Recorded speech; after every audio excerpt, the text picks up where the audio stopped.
I once made a video about how working ahead can be very beneficial for us as people, especially when we are trying to achieve things um, a little bit quicker than others. When we're trying to do extra things in our lives that most people don't have the time for, it's only possible if we work ahead.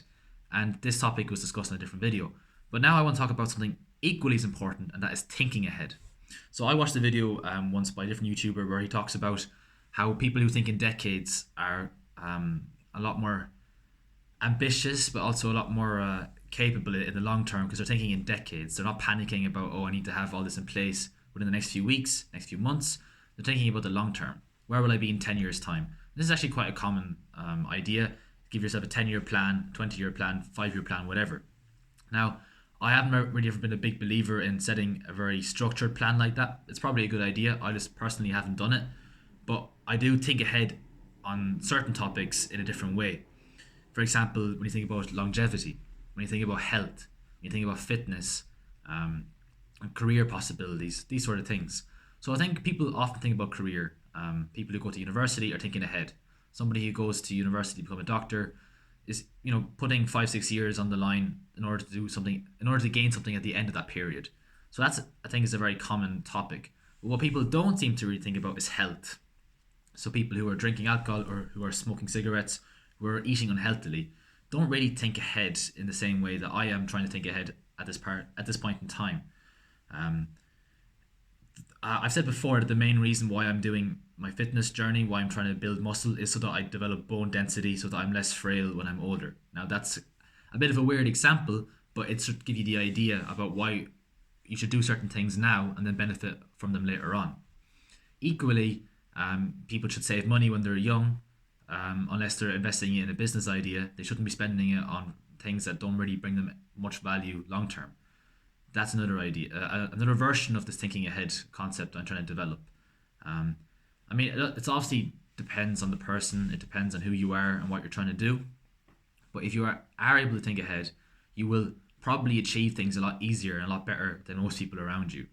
Um, it is a question of patience, and a question of planning, and a question of commitment. So, in my average out theory, a theory that's in the Royal Mindset that I talked about before, the idea is somewhere in the middle of, if you have high standards and you try to achieve them, even if you don't achieve the standards, your average will be higher. And this, in the same way, if you have patience and you plan into the future, into a long distance, you have a much higher chance of actually achieving those goals. It's similar to the concept that if you write down your goals, you're much more likely to achieve them. People who write down their goals I'm not sure what the percentage is, but there's a higher percentage of people who achieve those goals if they've written them down. So people are able to remember them and keep them in mind. And equally, if you're thinking ahead, if you're thinking in a few decades ahead, then you're going to also have a significant advantage, in my opinion. So it's a bit like a fitness journey. If you think you're going to be fit within a week, within a month, and you're going to have your dream body, it's probably not going to happen. But if you believe that you're willing to put in 5 years of consistent work, then it's almost definitely going to happen. Especially if you stick to your plan.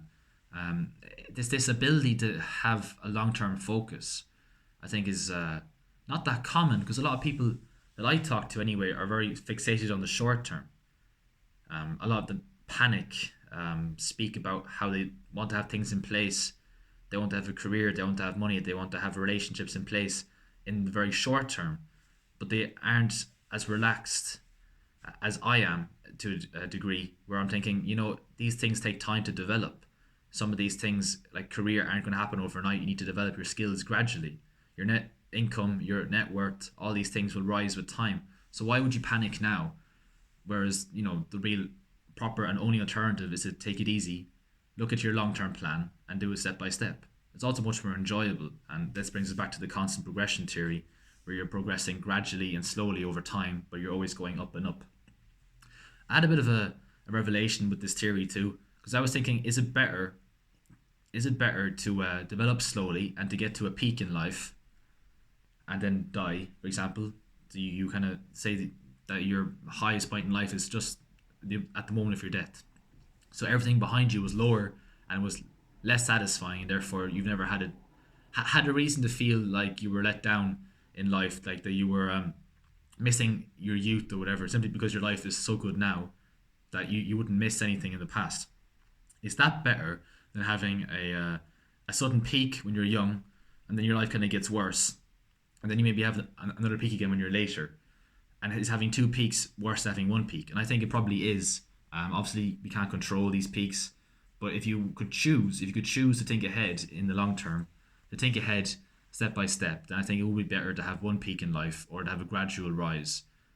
Again, this concept is a little bit abstract, but I hope you get the idea that it's better to not look for short term gratification now. It's better to focus on your long term projects and to have projects and to have things that you want to develop long term. Another example is to become good at like music or art or whatever, and to enjoy the process, enjoy the journey, not to be so worried if your art isn't amazing right now or isn't at the level you want it to be, but to actually embrace that and to embrace your life at the point it is too. Um, this idea that you know I mean, certainly I believe that I could die at any point in the day and that could be my life finished. So therefore, why would I worry or stress about my life not being at the peak that it could be now? I need to be able to enjoy it while I have it. Life is a privilege. But at the same time, because it is such a privilege, I need to be able to think ahead. I need to be able to think about my career progression, think about my fitness and my health and my longevity. These things are extremely important in my opinion, and that's why I always find it very concerning when I see how many young people are kind of depressed about issues that they have now in the present, but will probably be gone in a couple of years' time. They won't even be thinking about these problems if only they could, to a degree, think about life a little bit more calmly and patiently. Yeah, so that's the video where I wanted to talk about this topic. Hopefully, you have a few ideas yourself about how you can develop your mindset in the long term. Um, it's quite similar to the working ahead theory, so I'm sure you'll understand it. Thanks for watching, and I'll see you next video. Bye.